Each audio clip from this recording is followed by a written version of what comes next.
Well, I want to say good afternoon, everyone. Blessings to each and every one of you. You know who I am. I am your brother. I am Apostle Steve Lane, but I was born Stephen. And I'm excited about this afternoon, this evening's conversation. I tell you, God is just so good. First, let me just do a sound check. Everyone knows I have to do my sound check to make sure that we hear okay. So just bear with me. Oh, it did not. Uh-oh, I don't see it. Bear with me. Okay, there it is. Evening's conversation. Okay, great. So God is really so good. And I am just grateful because if any of you remember on Sunday, it was just on Sunday that I posted that I wanted to be educated about the ministry to the orphans because as I've heard different stories there. It seems that even when people reach out to me, when they look on our page, the community, I believe it's Global Ministries, and they see what we are doing, and I guess they think that we have money.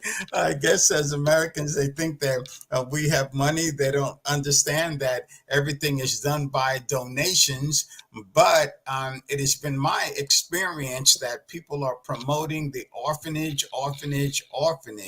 And so, as you remember on Sunday, I said, I want to be educated. And even though a number of you had said, ask the Holy Spirit just to be led of the Lord, I knew that, yes, the Holy Spirit does lead us and guide us, but also how many of us know sometimes you need to speak to someone that is actually has, as they say, boots on the ground that can speak to it.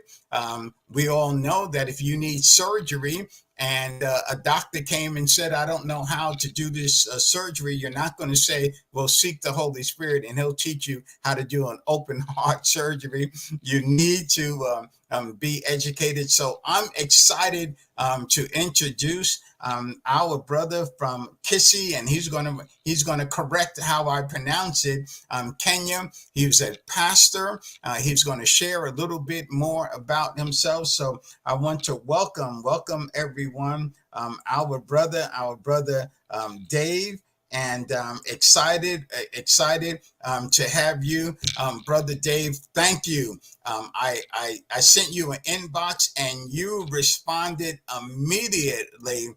And I'm excited because you obviously are the person that the Lord has. Say hello to those that are going to see the replay of this, as well as those that are coming on. Greet us, Brother Dave.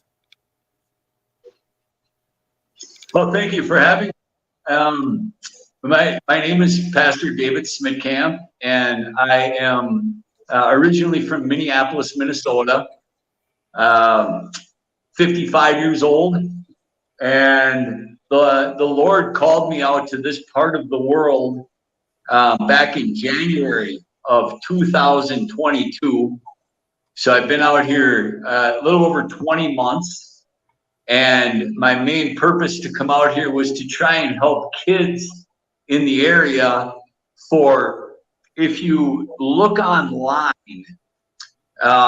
there is just an astronomical amount of orphans in this part of the world, and I was gung-ho to come out here and save all of them. So I sold everything I had, and I bought a one-way plane ticket, and I packed 6 bags full of clothes and my golf clubs, and I moved to a part of the world that I had never been before.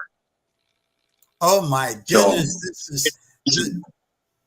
this is absolutely amazing. It's amazing that you say that, because actually, I have a desire to relocate also to the continent of Africa. Specifically, I'm praying about South Africa. And then because being in South Africa, instead of me flying back and forth from South Africa to other countries, to be in South Africa, and then it is my desire to be able to move around. And I have a real heart for Kenya, especially now. If I say it wrong, the people in Siaya or Siaya are going to correct me for not pronouncing it right. But when you said pack up everything, I was even thinking, okay, I'm looking around. I'm going to just sell everything. I'm grateful that I know pastors in Kenya. So what a tremendous step that you have taken. But I want to go all the way back. I want to hear, how did you come to the Lord? What led you first to the Lord? Were you raised in a Christian home? Were you raised with missionaries? What brought you to the Lord? I'm 100% Jewish man, and I did not have much of a religious upbringing at all. Actually, I was kind of a troublemaker in school, and I actually got kicked out of Hebrew school, so I never even bar mitzvahed.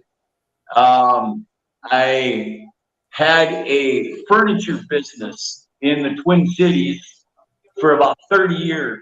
And it was a furniture and art gallery business. So I sold higher end furniture and art, different types of artwork.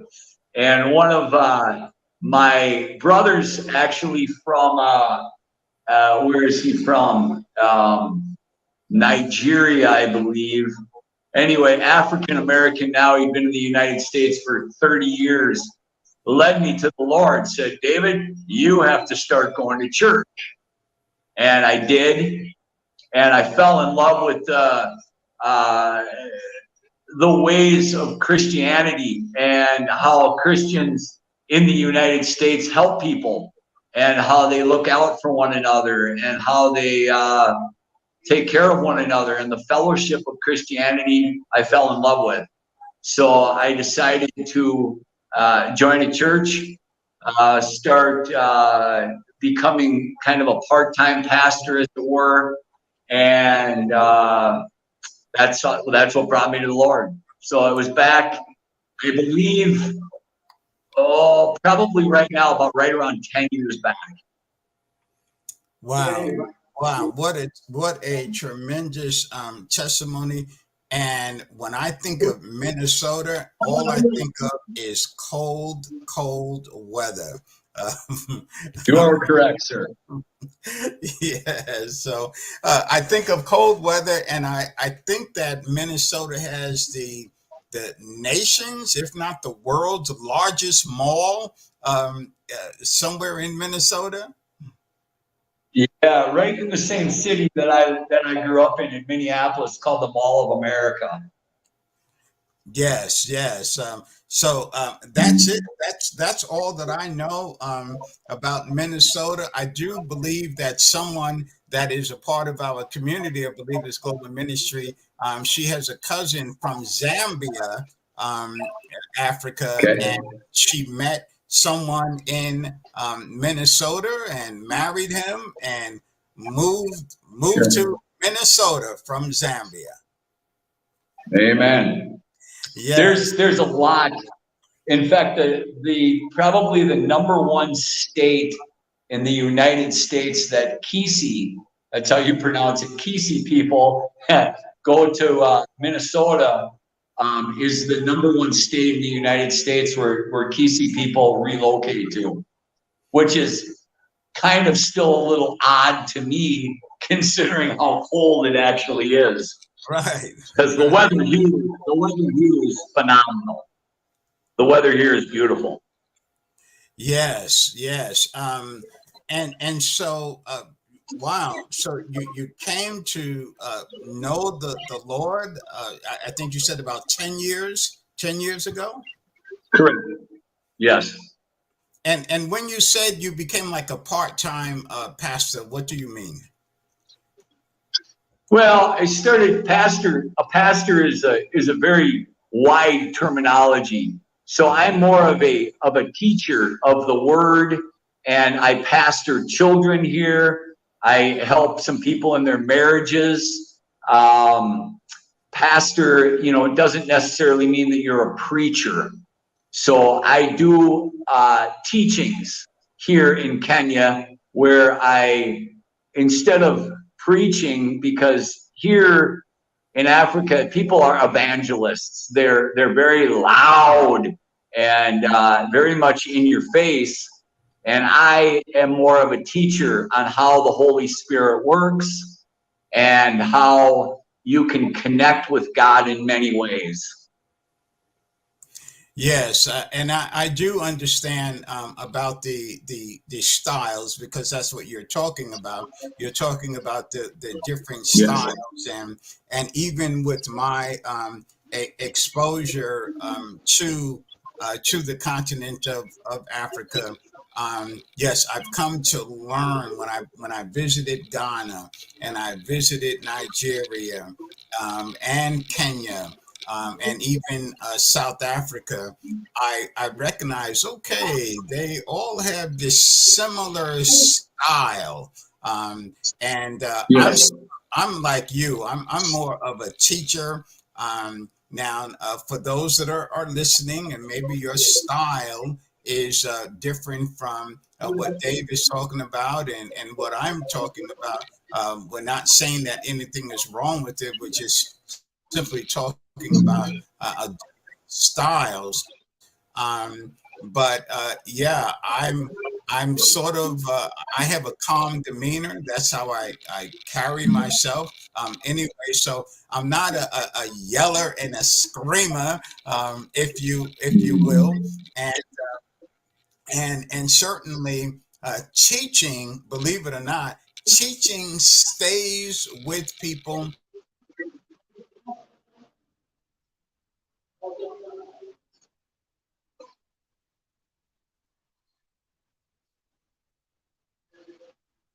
Hello.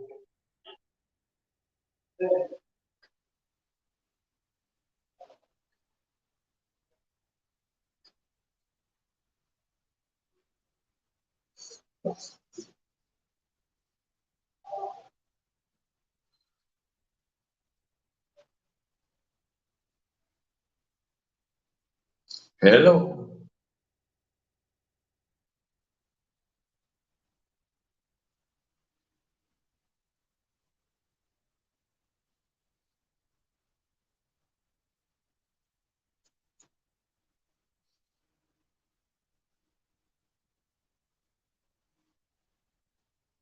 Hello.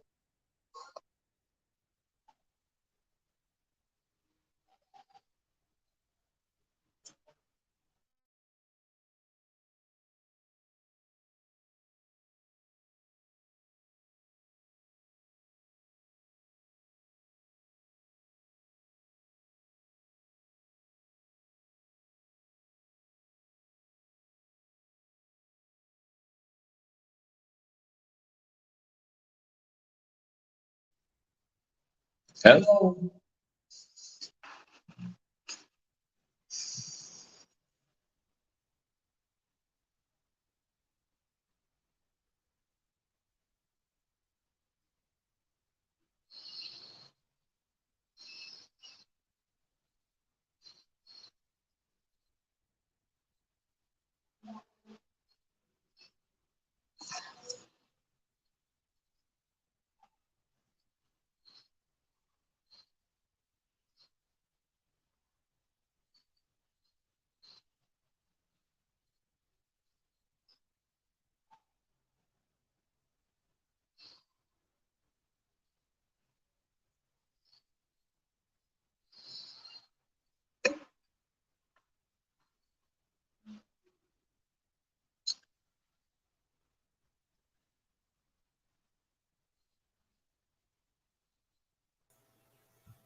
Okay, am I back on? Okay. You're back on. Okay, yes, I see. Yeah, the internet is coming off and on, off and on. So just bear with me, and we will just continue to come back on. So bear. Okay. Yes.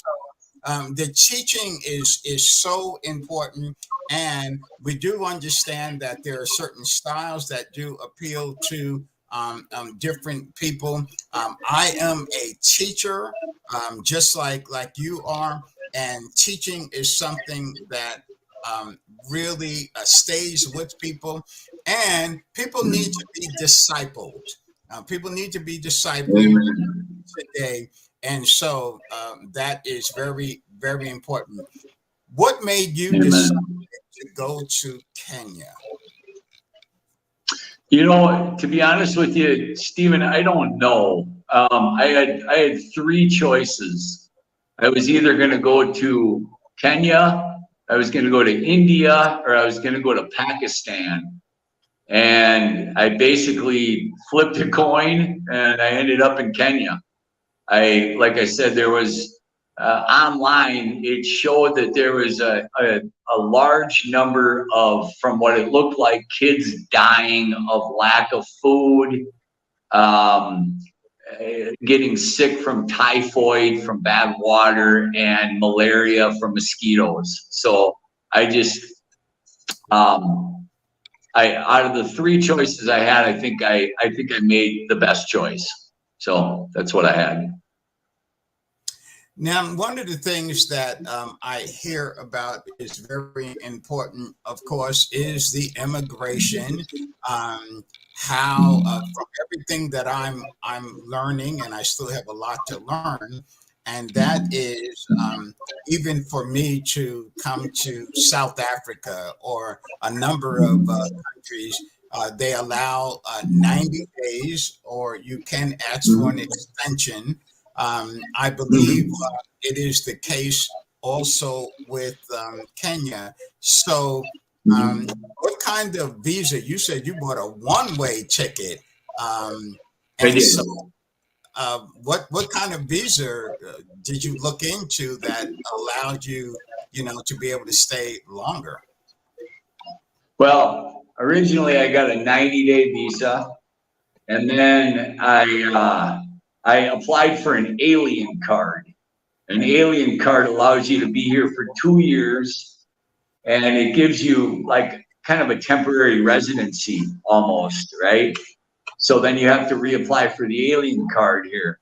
The problem is, okay, is it is so incredibly corrupt here that nobody cares. Nobody cares about really almost anything, to be honest with you. Everybody, including the government more than anybody, lies, cheats, and steals from the people. And openly does it, openly. So I applied for an alien card July 25th of 2022, and I have yet to even have an answer on it 1 year later. So then I went to a place called Kisumu, which is a bigger state or town, I guess, in Kenya. And I went there to apply for my alien card in person. And I was going to go, and I said, hey, I applied for this alien card on this EFNS website. I paid my money. I never got a response. And they basically told me they could have arrested me. I had two options, three options. I went to jail. They could have arrested me. I could have flown back to New York. I had to fly back to the United States. Round trip would have cost me right around $2,000. Or I could have given them 70,000 Kenyan shillings under the table, wink, wink. They stamped my passport and told me to go away. So I took the 70,000 Kenyan shillings option, which is, I don't know, $500. That's how it works here.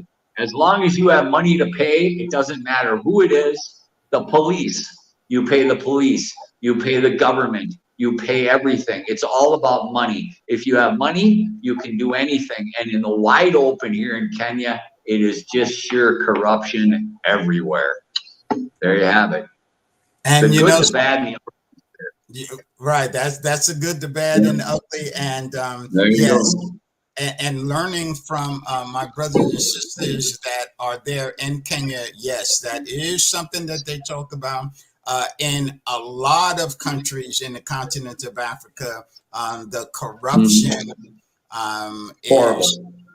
So you paid 70,000 shillings, and they stamped your passport. It's good for 2 years. Is that what that means? No, it was good for another 90 days. So then I had to go in 90 days after that. I had to go to the Tanzania border, leave the country for 13 minutes, get my passport stamped, cost me another 10,000 Kenyan shillings, I don't know, about $75. Turn around, come back into Kenya, get my passport stamped again. That gave me another 90 days. And that expired August 3rd this year, August 3rd, just a couple weeks ago. And then I applied for an extension, a 90-day extension on this EFNS website, which is supposed to be free, right? So I applied for the extension, and then they came back and said, we need this, this, and this. And I sent them this, this, and this, and I still haven't heard back. So right now, currently, I'm in the country illegally because there's nothing you can do. Nothing you can do. So if they catch you, which they don't, they won't, they can't. If they catch you, it's like catching almost an illegal alien in the United States. Unless you get arrested, it's very hard to catch somebody, right? So they would have to literally arrest me, which I'd never get arrested. But if I did, then I could be in trouble. But now, until I hear back from this EFNS, there's nothing I can do. I'm not going to go get extorted for another 70,000 shillings. Right. So with the lack of better things to say, they can kiss my butt. I don't care. You know, I mean, I can only do so much. I do everything by the book, always have, always will. And if they can't do their job the way they're supposed to, then I don't know what else I can do. So that's the word. Now, Pastor Dave, you know, I'm a little concerned about you. You're quite opinionated, and you are quite vocal. You are a foreigner. You are a guest in their country. Should you be careful about what you're saying and how you are saying it? No, I mean, listen, it's, you know, it's the way it is here. I mean, it's listen, it starts from the government. The government here is so terrible that it makes the people terrible. I mean, there's just the entire culture of this country is lying, cheating, and stealing from one another. That's what they do here. That's what they do. And it all comes from the government. The government's been corrupt since the turn of the century. The turn of the last century, right? Forever. And the people here are just like, well, it's the government, they're corrupt, it's just the way it is. Now that's their own people saying that. So I don't really worry about anything. Sir, have you ever heard of the protection and the shield of God? I have that protection. They're not going to do anything to me. I worry about nothing. I fear nothing. I just speak the way it is. If they have a problem with me, come and get me and tell me what the problem is, please. Because I'm not lying or fabricating any bit of the truth at all. I have done everything by the book. I dot my I's, I cross my T's, I do everything I'm supposed to do with immigration here, which is messed up times a billion, to follow their rules and regulations, and they cannot they can't do their job. So what am I supposed to do? Now, listen, this doesn't just happen to me. I have other white friends here, people that are visiting here, that they have just the hardest time, but a little bit of money, wink, wink, takes care of anything. So I live here on donations. I don't have money. I had to borrow the 70,000 shillings to begin with, so I didn't have to get sent out of the country and leave my wife and my child. So I had to borrow that money. I still haven't paid that back. I mean, I can only do so much. I'm trying to live here. I moved here to help people in the community, and nobody really cares about that either. They just don't.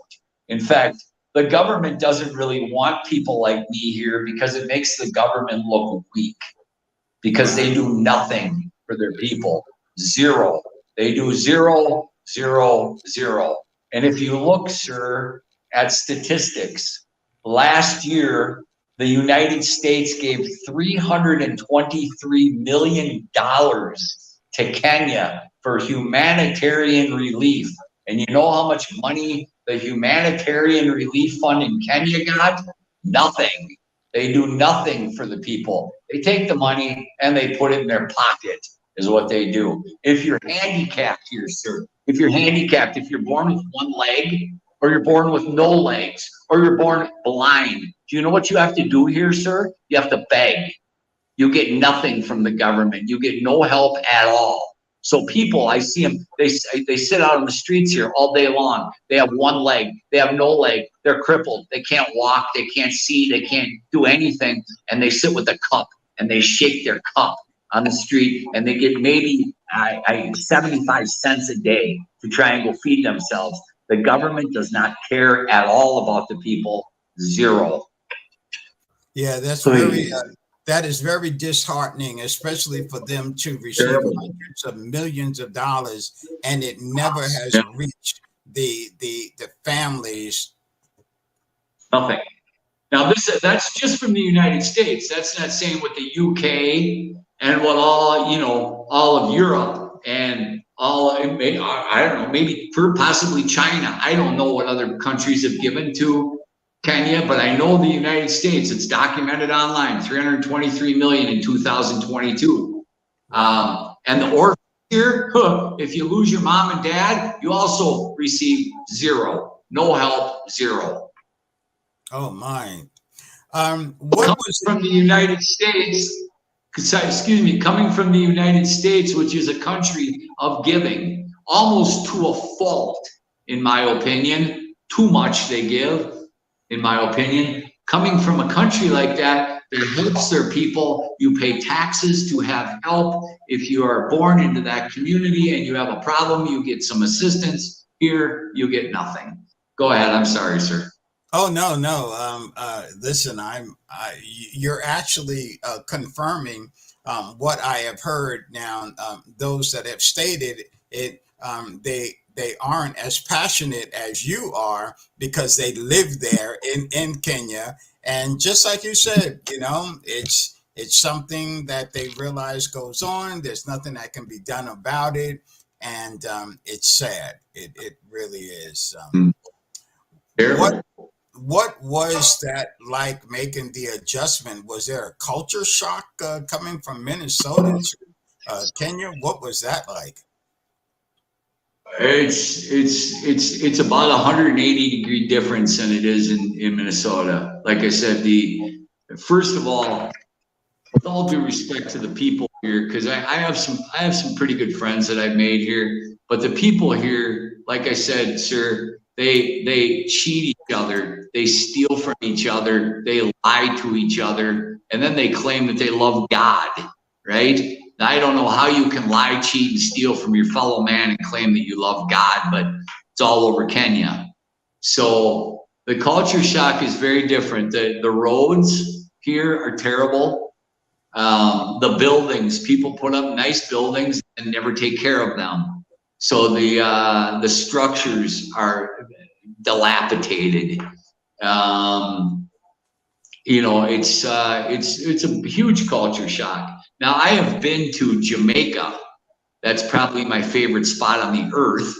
I've been to Jamaica numerous times, somewhere like 24, 25 times in my life. I loved it there. It's also a third world country. It's not quite as bad as it is here, but I believe it was a fairly easy adjustment for me just because of all the time I'd spent in Jamaica in my life. So. So when you talked about the roads, what other adjustments did you have to make coming to Kenya and settling in there? Well, food. You know, the United States, one thing I love about the US is we have glorious food there. The food is amazing. Here, not so great food. Um, learning about the money, the exchange rate on the money. There's a little bit of a different culture shock. There's no rules when you drive. There's no driving laws. There's none. So you can drive like a complete moron, idiot. I don't know what you want to say. You can drive like terrible, and you'll never get pulled over by the police. So people drive any way they want. What about medical? Have you ever had to go to a doctor? For sure. The medical industry is terrible here. It's terrible, terrible, terrible. Now, I had a baby here. Well, not me, but my wife had a baby. And it wasn't that terribly bad. The medical is you pay as you go. So they have insurance, but 98% of the people cannot afford it. And when you go to see a doctor, it costs you 2,000 Kenyan shillings, which is about $15. And which some people would say is very cheap to go see a doctor, but most people do not have 2,000 shillings to go see a doctor. And God forbid if you get into like a motorcycle or car accident here and end up in the hospital and you cannot pay your hospital bill, the hospital will hold you hostage until you pay that bill. In fact, my wife knows someone that was held in the hospital for 1 year and never was able to pay the bill, so the hospital put them to work and made them work. Wow. Yeah. So if it went dark here, we just lost power. So sorry people can't see me well. Okay. Yes. Wow, that is incredible. Yes. It's very. Listen, I could sit here for half the day and tell you the crazy things that go on here, but no one's going to listen to me for half a day. So I'll just pull out the big points. I mean, funerals. They have fundraisers on the side of the road for people when they die, so the general public can throw money into a hat and pay for somebody's funeral that they've never met. So they do fundraising for a funeral for some person that you've never met before, which is different, They do fundraising for hospital bills for people that you've never met before. It's a crazy place. Definitely different. And for those that are going to see the replay, as well as those that are coming on, the lights went out, and so that's why Pastor is in the dark. There's nothing wrong with your internet. The lights went out, and so you can Is that better? Yeah, yes, I turned my light on. There you go. There you go. I turned my light on my phone. Okay. So have you traveled about Kenya to different places? What are your thoughts if you've gotten a chance to travel around Kenya? Honestly, I really haven't. There again, I live here on donations, so I just don't have money to really go and travel a lot. I was blessed when I first got here. I had some cash that I moved here with. I was blessed to go to a place called Masai Mara, which is a big wildlife game park, and cross that checklist of going to a safari off my bucket list. So I was able to do that. There are some bigger towns here, like Kisumu, as I mentioned earlier, and there's where you fly into a place called Nairobi, which is, I believe, the capital city of Kenya. And it really has everything that you can buy in America or find in America, you can find here. In the town that I'm in, it's a town of 100,000, so it's a little smaller. There's pretty much everything here. You know, there's no movie theaters, which I kind of miss going to movies. There's no bowling alleys. There's no like baseball games or football games. There's soccer, what they call football here. It's kind of, you know, there again, with all due respect to the town, it's kind of boring in a way. There's not a lot to do. But I've adapted. My wife and I were blessed to, through donations, we were able to open up a small restaurant out here and serve some food that I like, some more American style cheeseburgers and some pizzas, and the profits that we do make go to help, you know, fund the kids to feed the orphans here. So it gives us something to do too. So when you flew, and I guess you landed in Nairobi, I think you said yes. Yes. Oh, okay. Who did you get in contact with how did you get in contact with someone to let them know, hey, I'm coming, can you meet me at the airport? How did that happen? Before I came here, I was contacted by numerous places asking for donations to help the orphans. And one of the places that asked me is in a small town here called Masocho. And he was a bishop out here. He's the one that wrote me the invitation letter to come out here. And he picked me up at the airport. Okay. Did you stay with him? Because it's not like we're used to going to a hotel or a resort. I stayed with him for 2 nights, and then I went and got my own apartment. I really didn't want to. I wanted to help the kids.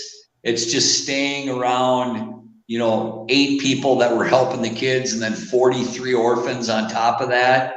It was a little too much. So I just went and got my own apartment out here. How much can someone, let's say, if I come there, and by the way, I call her my daughter. She's in Nairobi, and she is advocating for me to come. And she showed me pictures of the house that her family is fixing up for me. I know that she talked about if I want to stay in a village, I can do that also. And they really want me to come, but to be self-sufficient, what would it cost a month to be self-sufficient? You can live like a king here, a king for $1,000 a month. Oh wow! Okay. Yeah, a king. Wow. Mm-hmm. That's tremendous. So let's talk about. I know this is going to sound like a crazy question. Give me your definition of an orphanage, or an orphan. An orphanage is I like to call them more children's homes here, because we try and give the kids a feeling of having a place where they can call their home. Orphanage sounds kind of like, I don't know, when I guess if you close your eyes and think of orphanage, you think of maybe kids sleeping on top of each other and It's just not a pretty picture in my opinion. Mm-hmm. But a children's home is something that we have here. We have bunk beds, so bunked beds. They're dormitories, so you have girls' dorms and boys' dorms, and there's the house where the matron and the patron. The matron's the woman, the patron's the man. Stay, and the matron usually cooks for the kids, and there's a kitchen with big pots because they make what they call ugali here. It's just like pizza is in the United States. Ugali is here. It's the main state food, and the kids sleep in bunk beds. And in one of the orphanages that I look after, my family orphanage in Mesocho, we have 43 kids currently right now.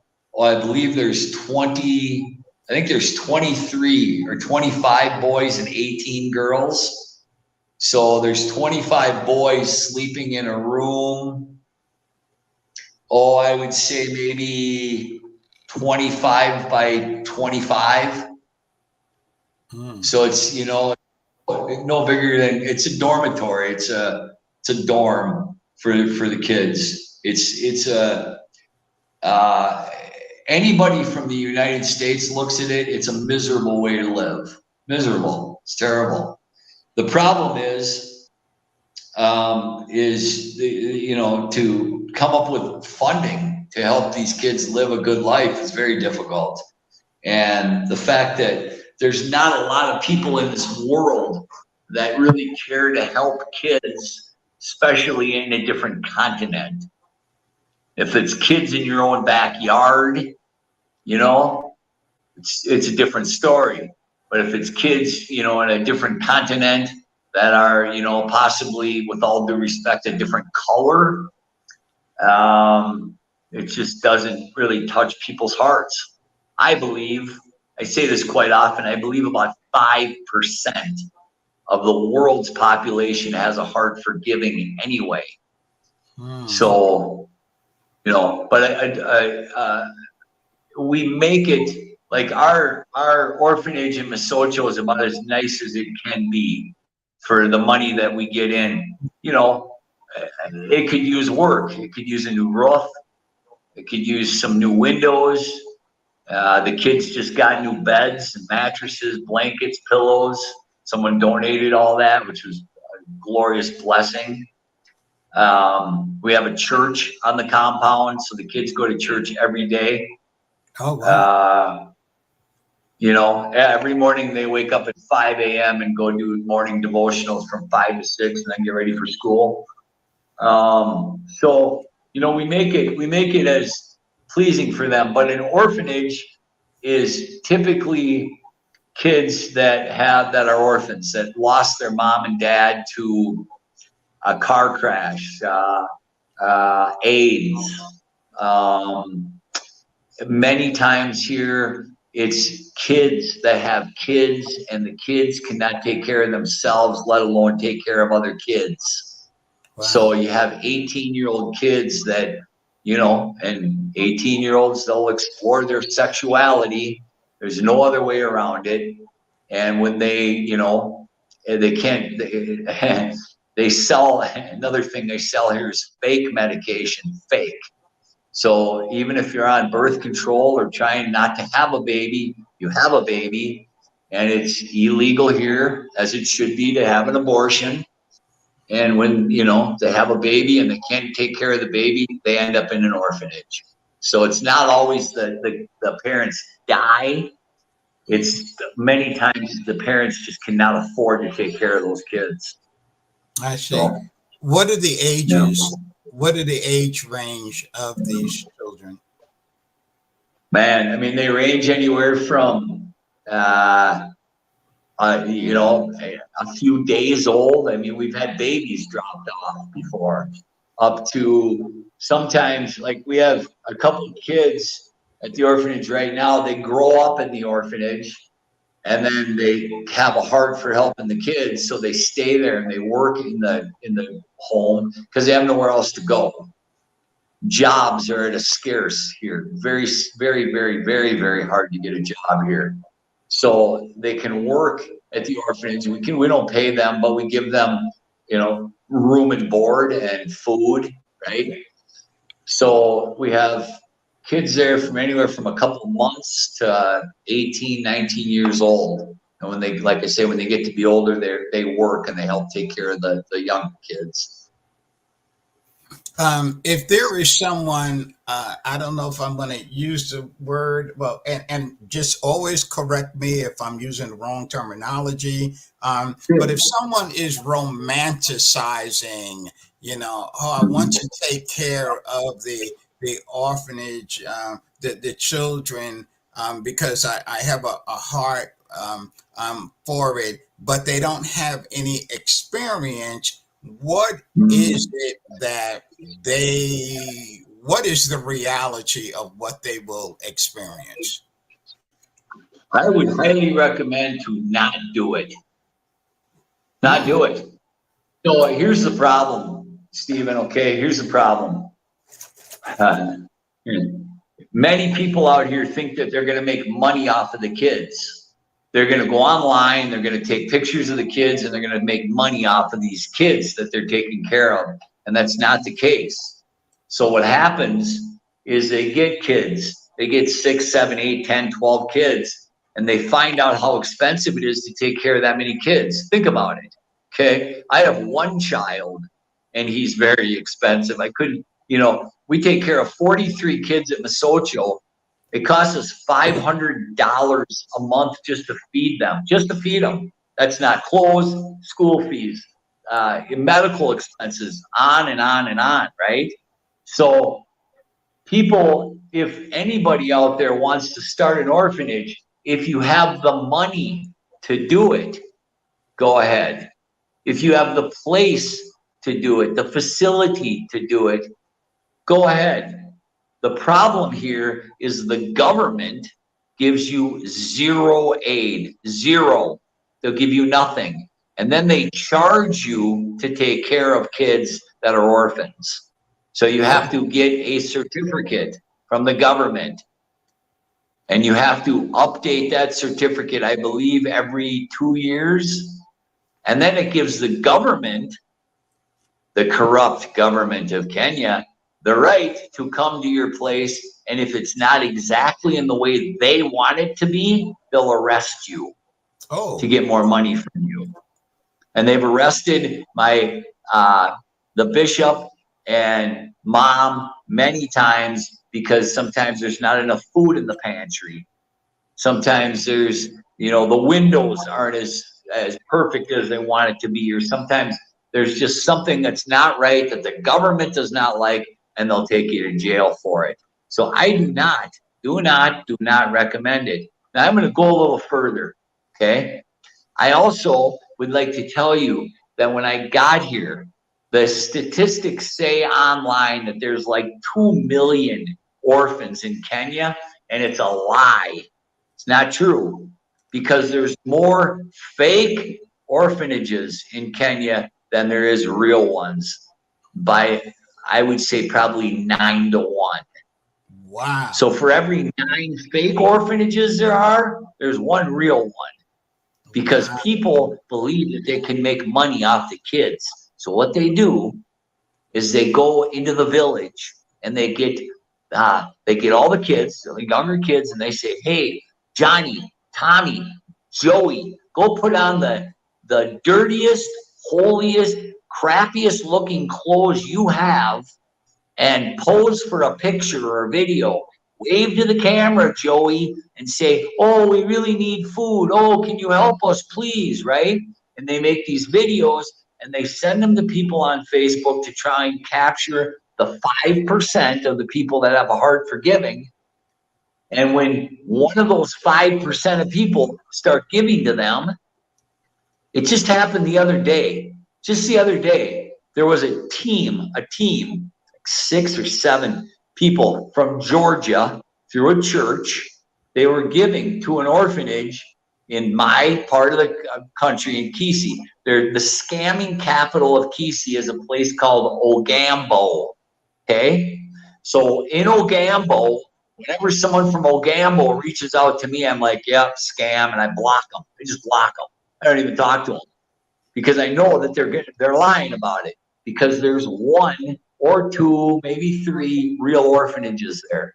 What they do is they get these kids, they take pictures, they scam them. These people from Georgia came out, flew all the way here from Georgia, went to this orphanage. They found nothing, zero. They found a nice car and a house where two people and their two kids lived. And they've been scamming them for money for years. So what that does to the 5% of the people that have a heart for giving is it breaks their heart. And then they don't give anymore. And even if they still have a heart for giving and still want to give, they give to somewhere else, like Pakistan or India or other places that need help. There's many that need help, and it makes the kids that really need help here suffer. And people like me, who are truly doing the right thing, suffer because I have a very hard time getting money for kids. People think I'm out here scamming people. It's the most ridiculous thing ever. But if you look online, there's pages and pages and pages and pages and pages and pages and pages of people that have been scammed from this part of the world, from Kenya, particularly Kisii, Kenya, Ogambo, Kenya. So it's terrible. It's an epidemic. It's a plague. I've exposed maybe 15 fake orphanages out here. Now nobody cares. You know what they do out here, sir? When they find out that you were scamming somebody from another part of the world getting money, they give you a round of applause. So your neighbors are like, oh, you're great. Oh, you're scamming people all over the world using kids. Oh, it's wonderful. Way to go. High five. Right? And it makes the people that are truly trying to help not be able to do it. Because it's I have such a hard time getting donations. It's crazy out here. I mean, it's brutal. It's a very hard place to live. It's a very hard place to get help because of what the Kenyans have done to themselves using fake orphanages and fake pastors. Not only is there fake orphanages everywhere out here, but there's, for every 10 fake pastors, there's one real one. Fake pastors. Yeah, I get pastors. They're 20 years old, 22 years old. Now they know the Bible a little bit. They know some verses in the Bible. So they reach out to people all over the United States, Germany, the UK, and they say, oh, God bless you. We love the kids. We're here to help the kids. God says we help the kids and we'll never lack if we help the kids, blah, blah, blah. And they make videos.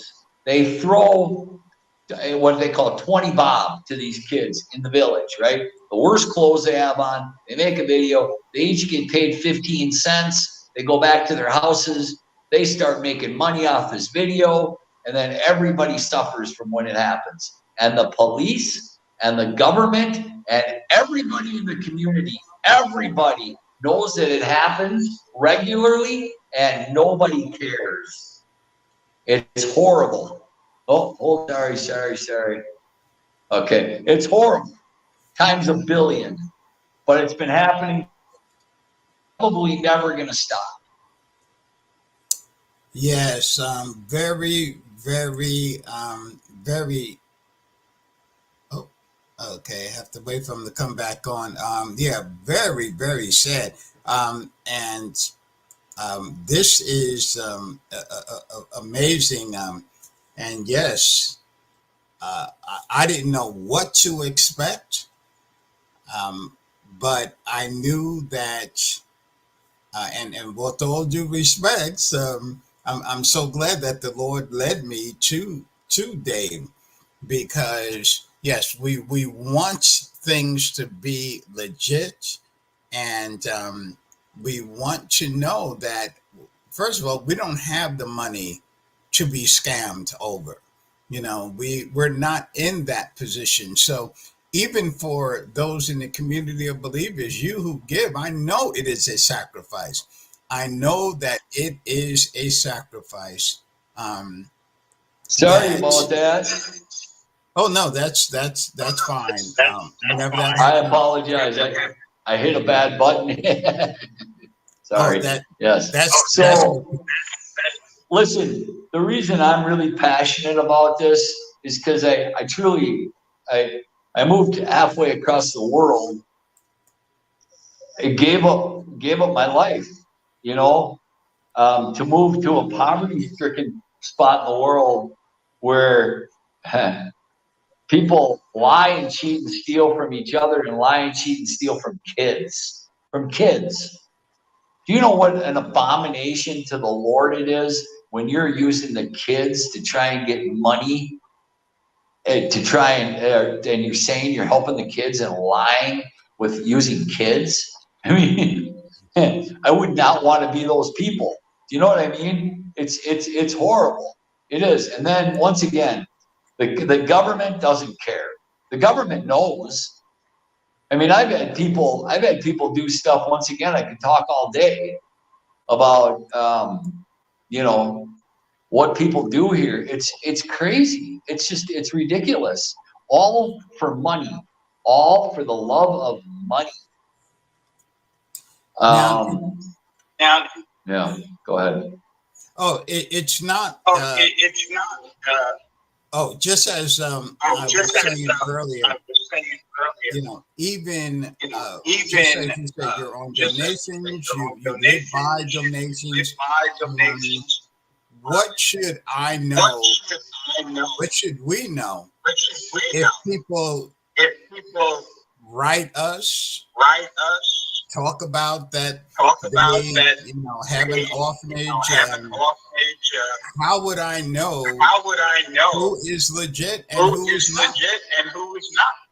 Well, listen, I've had many people over the last many months hire me as like a private eye. Okay, so they give me $20, just pay for some fuel. And I will drive around this area and I will physically go vet these people. I would not times not 100 times not give any money to anybody that says they have an orphanage until you make sure that they are legitimate. Now, the way you make sure is if it's in this area, call me. I can find out just by interviewing them over a video call if they're real or not. But like I said, 90% of the ones that say that they have an orphanage do not. They do not. There are very few orphanages out here. That is why when it says that there's 2 million or 3 million orphan kids in Kenya, it's a lie. It's not true. It's not true at all. There's orphans. There's orphans everywhere in the world. Unfortunately, everywhere in the world, in your backyard, and in Canada and the US and the UK, parents die and the kids are left without their parents. It's really no different here. The AIDS epidemic that everybody's so, if you go to Africa, worry about AIDS. Well, it's here, but it's not that bad. It really isn't. Kids do not die of hunger here. There's a lot of food here, a lot. People think, oh, you're going to starve. My brother, when I came here, goes, you'll never get food there. You'll die of hunger there. It's crazy, crazy. They got plenty of food. They got plenty of food to feed America here. The problem is they have no money to buy the food. Plenty of food, just no money. The average wage here, is like $1. No, excuse me, about 75 cents per hour. Wow. So they don't make any money here. And it's very hard to get a job here. And the economy here is terrible. It's terrible. Because once again, sir, and I'm not scared of any of this, the corrupt government. They like to pay themselves very heavily and like to give nothing to the people. So makes it very hard to live here. Let's talk about your orphanage. What does it cost to support a child per month? $30. Really? Yeah, about $1 a day. Wow. Yeah. Wow. Yeah, I mean, I've got a GoFundMe page. You know, support a kid in Africa, $30 a month. I got one person that donates, one. So, you know, one person. I mean, it's like I said, people don't care. It's not that they don't care. Don't get me wrong. It's that they just don't care about here. There again, if it was in my backyard in Minnesota, sure. You know, if your neighbors died in a car crash and they left their 2 kids, someone would come together and maybe take those 2 kids, right? But here, if it happens, your neighbors don't have the money to take care of 2 kids. They don't really care. They don't care. And the kids just suffer. So yeah, it's about $30, about $30. So I have 43 kids at my home orphanage, and it costs approximately $1,000 a month to take care of all those kids. So it's even a little less when it's in. I've got, excuse me, I've gotten some of the schools locally to waive school fees. Another thing, crazy out here. Public school is supposed to be free, right? You know, in the United States, it's free to go to school, right? Public school. Well, here, you have to pay a test. If you have a test, an exam, quarterly exams, you have to pay for them. Now, if you're an orphan that has no family, no parents, how do you pay anything for a school fee? And if you don't pay the school fee, the school sends you home without taking the test. And it's the teachers that break the law and charge these school fees, and everybody knows they do it, and everybody knows it's illegal, and nobody cares. Drives me nuts. Drives me nuts. How did you meet your wife? She is the daughter of the bishop. So the bishop that gave me the invitation letter to come here, that has the orphanage, it's his daughter. So I met her through the church.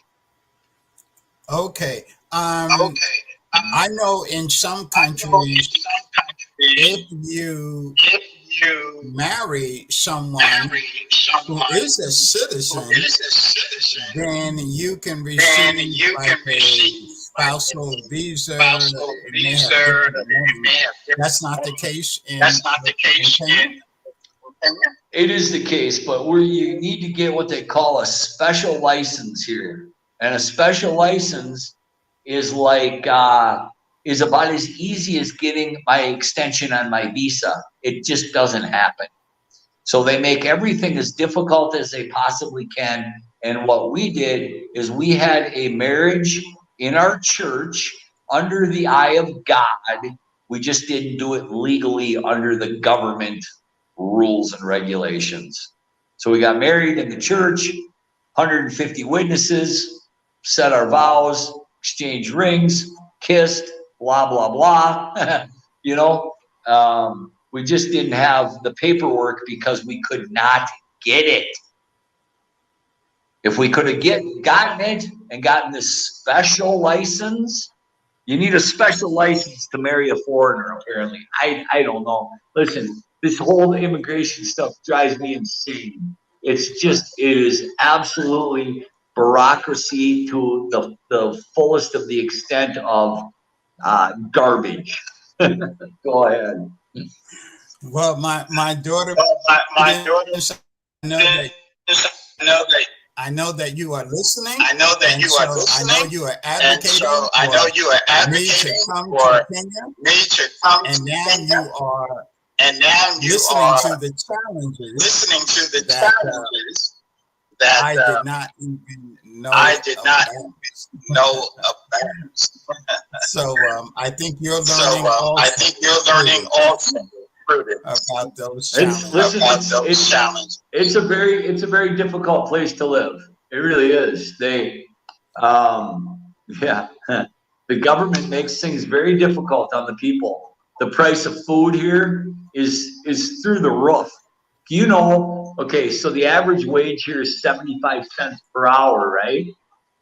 Gasoline right now is what would it be? Let's see, 200, so 140 is about $4.20 a gallon. Oh boy. So if you make 75 cents an hour, right? How are you supposed to buy gasoline? How are you supposed to get anywhere? Sugar is through the roof. Food is more expensive than how people can afford it here. And it's all government. It's government stuff. That's all it is. You know, it could be less, food could be less, gas could be less, but the president here loves his money. The government here loves their money. The, you know, KRA, Kenyan Revenue Authority, they love their money. So they charge a high tax rate and they make it very hard for people to make a living here. It's very difficult. Yeah. So, Yeah. would I ever recommend anybody to live here, sir? Sir, with all due respect, I wouldn't recommend anybody to come live here. I would never recommend it. I wouldn't. Now, to come and stay here for a while, sure. It's a great place to visit, but I would not recommend somebody living here. I see. Yes. Share about the. I know that you said you're speaking from the cafe. This is where the money that you make supports the orphanage. Correct. Does your wife? Does your wife? The one that is in charge of the store, of the restaurant? She's in charge of the kitchen, and I run the service end of it. So I'm the head waiter, and she is the head chef. Okay. That's so we do it together as a team. Honestly, we opened this 6 months ago, and we're yet to really make a shilling on it. So that was our plan, is that our money that we make would help fund the kids, but we can't even really fund ourselves at this point. But there again, the price of food, very expensive. And yeah, to charge what you need to charge to make money, to buy food, to replace food, to charge your customers, you can only charge so much, because there again, when people are making 75 cents an hour on average, it's very hard. Restaurant business in general, sir, around the world is very difficult. So we're doing what we can. Thank God, 6 months into it, we're still afloat, but we're barely making it, to put it that way. Now, I know that you talk about challenges. Talk about the joys. Of overseeing three. Well, helping the kids is glorious. I mean, there's not a better feeling in my life than when I can help kids get food, you know, help them buy beds, just help them, you know, live another day. I mean, it's amazing. You know, listen, doing God's work, it's God's work. It is. I mean, I'm helping the poor, the underprivileged, the less fortunate, whatever you want to call it. And God rewards me for that. He does. He gives me a beautiful life. I mean, I have a beautiful wife, beautiful baby. You know, but missionary work is not easy. I don't believe you'd ever talk to one missionary ever that says, "Oh, this is awesome. This is great. I love it." No, it's just not the way it is. it's rewarding. God did plant me in a place where the weather is amazing. It's like San Diego weather here. It's beautiful. It's beautiful here. It's 75 and sunny every day. So the weather's nice, but there's more challenges than there is really joy. But the joy of helping kids is amazing. And listen, I not only help the kids. I mean, I do what I can. I give bread.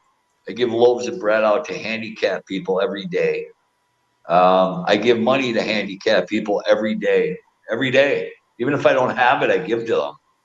I mean, it's just, listen, if more people in the world know, that's where I teach this here.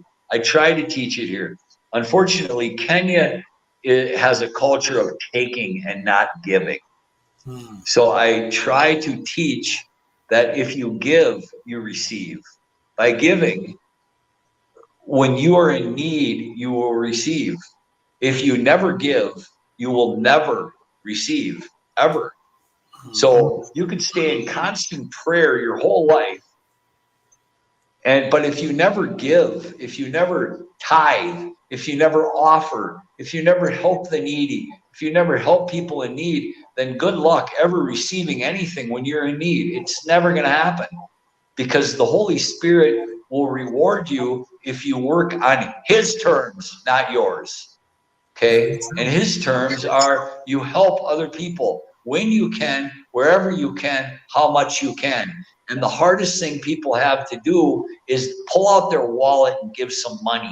It's very difficult for people to do. They'll give a little bit of food, right? They'll give somebody a ride. They'll give somebody the shirt off their back.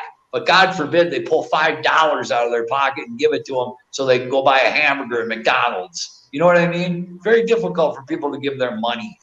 But if you do, and I have, and I do, and I will the rest of my life, I'm rewarded for that. That's how the Holy Spirit works. So I lack nothing. Nothing. Do I want more? Sure. The only thing I want more for is my kids. I'd like to give them a better life because Do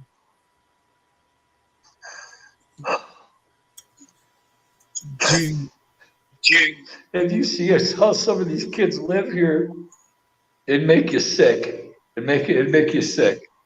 It's horrible. It's terrible. So, Yes. no kid should have to live the way some of these kids live. So, yeah. For some reason, I don't see you leaving Kenya, though. No, I think God's got me here forever. Yes. Yep, I believe so. I believe you're right. My wife wants to leave. There's no Kenyan that doesn't want to leave and go to the U.S. Every one out of every one Kenyan wants to go to the United States, including my wife.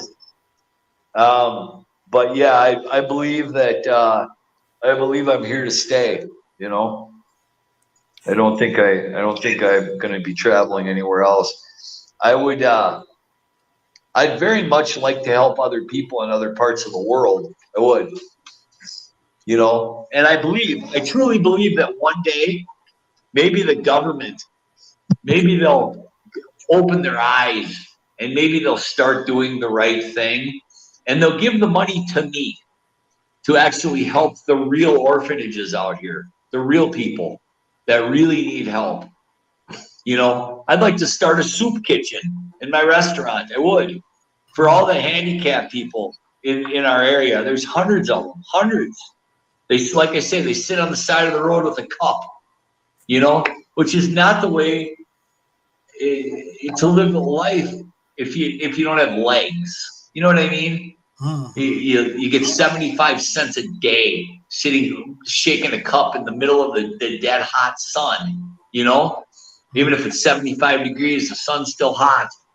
So it's, I don't know. It would be nice if maybe they were held accountable, which they're not. The government just is not held accountable here for anything. They do whatever they want, to whomever they want, any way they want, and no one holds them accountable. Kind of like the police in the United States. Yes, yes. Yes. What kind of hope can you offer the children? You teach the children, you're there with them, you live amongst them. What kind of hope do you offer the children? You know, all I can do is try and give them the kind of, I show them love when I'm there. The people that run these orphanages have a lot of love. They do. They would not be doing this if they didn't have love in their heart for the kids, right? So they love the kids. Who doesn't love kids? You know what I mean? Who doesn't love kids? So the hope is that by showing them love, putting them through school, that maybe one day they can grow up to be, I don't know, the president. They can grow up to be a doctor or a lawyer, or, anything they want to be. Like any child, your kid, my kid. I mean, you give them the same kind of love. Just because they don't have their parents doesn't mean that they shouldn't have the same kind of love as any kids desire, need, and deserve. So, yes. We do all we we're can. coming down to an end of this great, informative, tremendous conversation, exposure, education. Is there anything that maybe came to you that you would just like to share?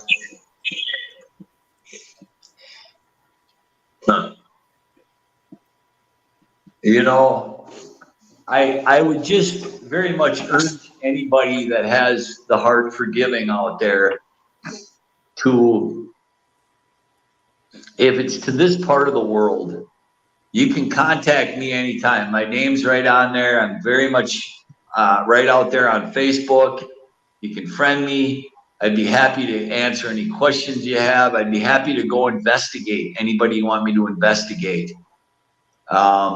Many people send me, not many people, but a few people send me money to give to other people because, I do not give money directly to my orphanage leaders. I don't give money directly to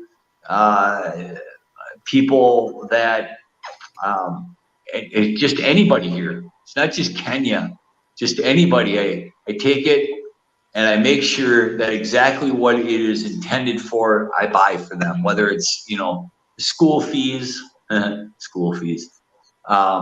beds, clothing, food, and I just make sure that it actually is done in the proper way.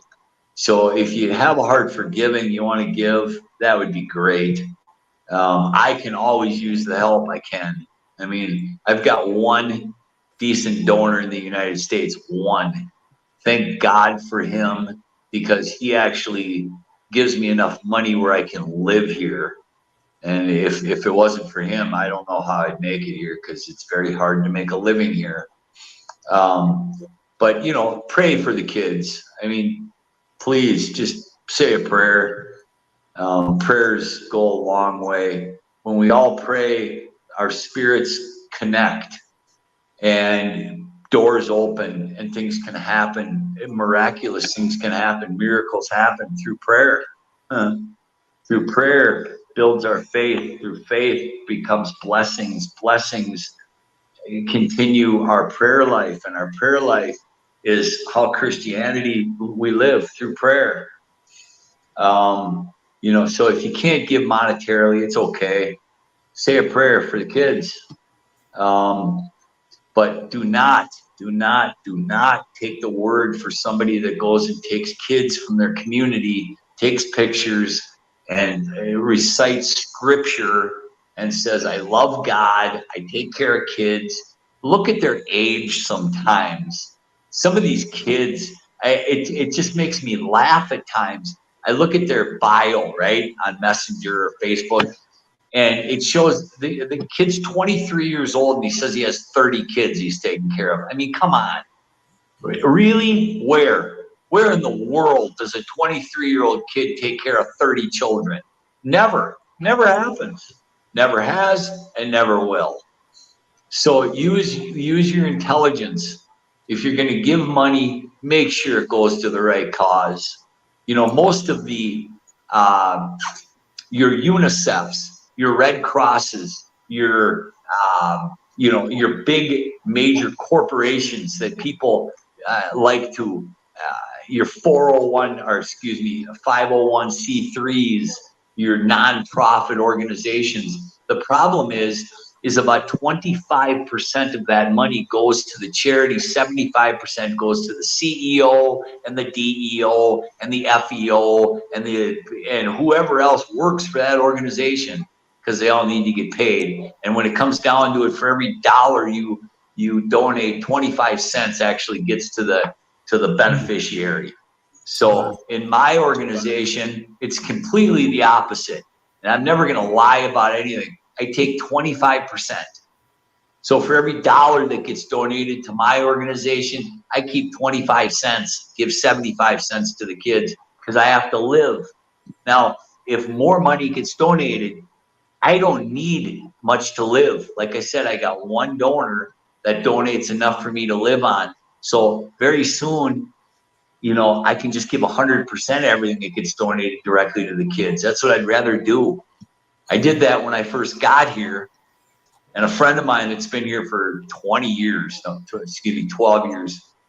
said, "What are you doing giving all the money to the orphans? You got to keep something for yourself." And I'm like, yeah, maybe I should, because you got to live here. I mean, it's not free to live. So unfortunately, people in Kenya are raised in the wrong mentality, that if they see someone from America, especially with all due respect, a white guy, white skin, you're thought to have all this money. We're all Donald Trump, right? We all have this billions of dollars sitting in the bank. And it's just not true.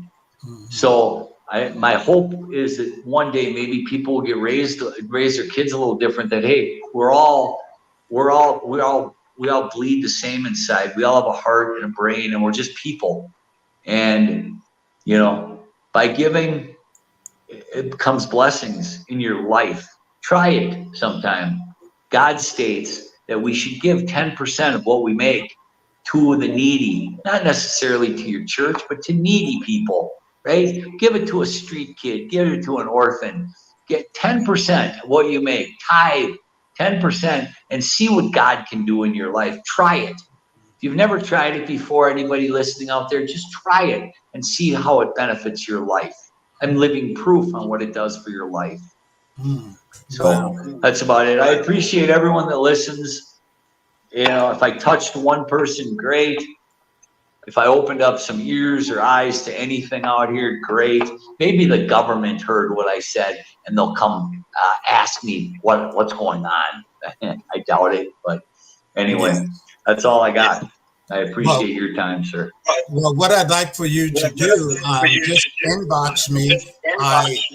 I did not want to put pictures without asking permission. So therefore, send me pictures that I can post on the community of believers.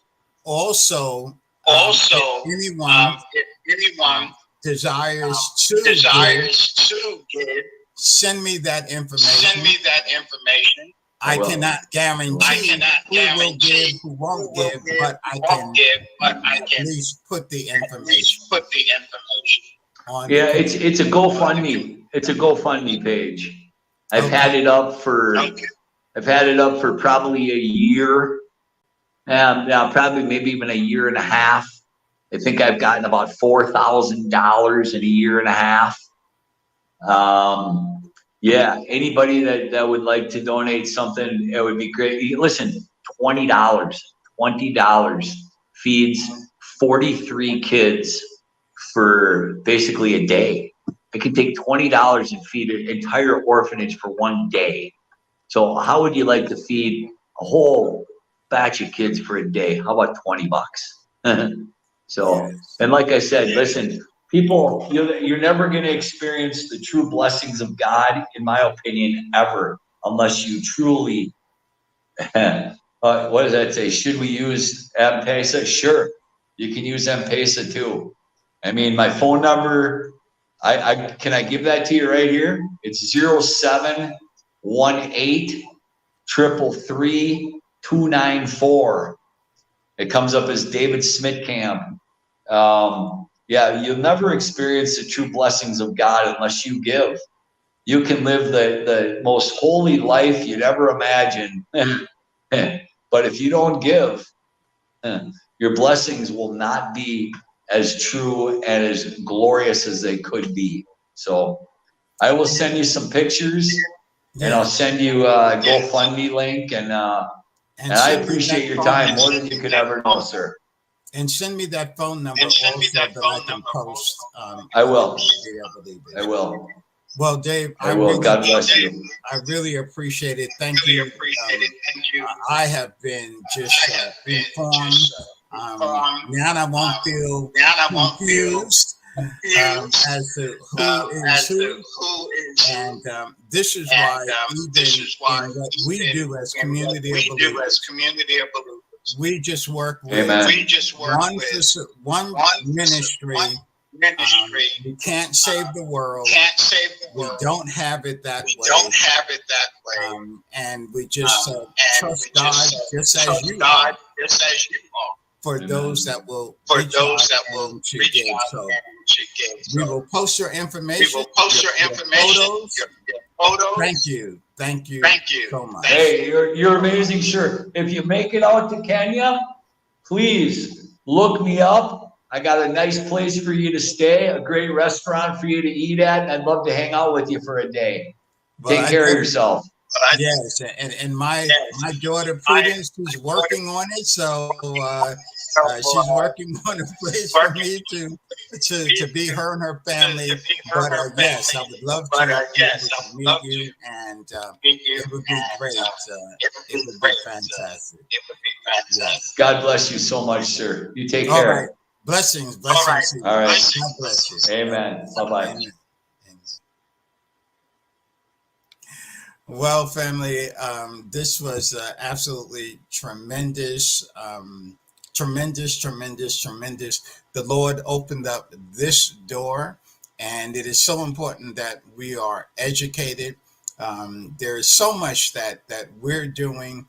I pray that as I even post the information for Pastor Dave, that maybe someone will even just give to his ministry, to the orphanage. We cannot help everyone. We just don't have it that way.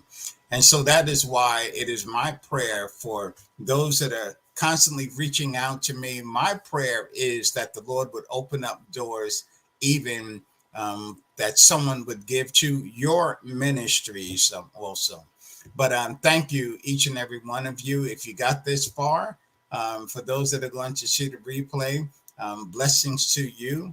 On tomorrow night, Lord's willing, tomorrow night at 8 p.m., I believe that is going to be anywhere from 2 to 3 a.m., depending on what country in the continent of Africa. But we're going to have our very own prophetess Yolanda Ingram, and looking forward to hearing her testimony about her life, her call to the office of the prophet, her as a prophet, her ministry, how the Lord is even using her. So I'm looking forward to that interview, which is going to take place tomorrow, Friday, at 8 p.m., 2000 hours, New York time. And then I have to get up nice and early, but Saturday morning, we are then going to hear part 2 from Prophetess Jane, as she shares also her testimony. And she has been through some major challenges, but we're going to hear from her also. And then Monday, we will have another interview with Pastor K. Pastor K was raised in the foster care system, and now the Lord has given her a heart for people in foster care. So I am your brother once again. Blessings to each and every one of you. Thank y'all. Thank you so much for being with us online. To God be the glory. Amen. I'm going to rest, and then I am going to go get some Japanese foods, but I'm going to rest first. All right. I am your brother. I am Apostle Steve Lane, but I was born Stephen. To God be the glory. Be blessed, everyone. God bless. And